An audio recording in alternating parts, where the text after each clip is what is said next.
años. The Compassion Experience, an exhibit that shows you what life is like for a child in a developing country. You get to walk through a setup of what their bedroom was, how their hospitals were. Yeah, they're real kids. With headphones and a device provided, each exhibit allows you to view the world through the eyes of that child. You have the choice of walking through a boy's life or a girl's. Now, as you come up these stairs and take a step through these doors, you are instantly taken into the life of a child. Now, this one follows the life of an actual girl named Shamim from Uganda.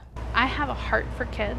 But the exhibit doesn't stop there. When I hear the story, when I walk through and hear their stories, it's one of those, I can be that shining light for them at that end of that tunnel. The exhibit's organization, Compassion, also provides cards of children at the end. My kids have so much. Children who are waiting to be sponsored. And here's these little children who have nothing. Amy Bragg, a volunteer coordinator with Compassion, is sponsoring 5 kids around the world. To be able to give them something, it speaks multitudes for me. Sponsoring a child with Compassion costs $38 a month, which 80% goes directly into the program. To pull a child out of working in the fields, to help them get an education, medical care, dental care, hygiene education, just some basic necessities that we all take for granted. Some children are specifically labeled living in areas that are high risk for HIV, child or sex trafficking. They're found when they're working in those fields with their families. So whenever somebody is sponsored, those children are no longer in that field working. Money from sponsorship also go toward services for education with school fees, supplies, or tutoring. Some of them are getting a little bit of preschool, but for the most part, until they're sponsored,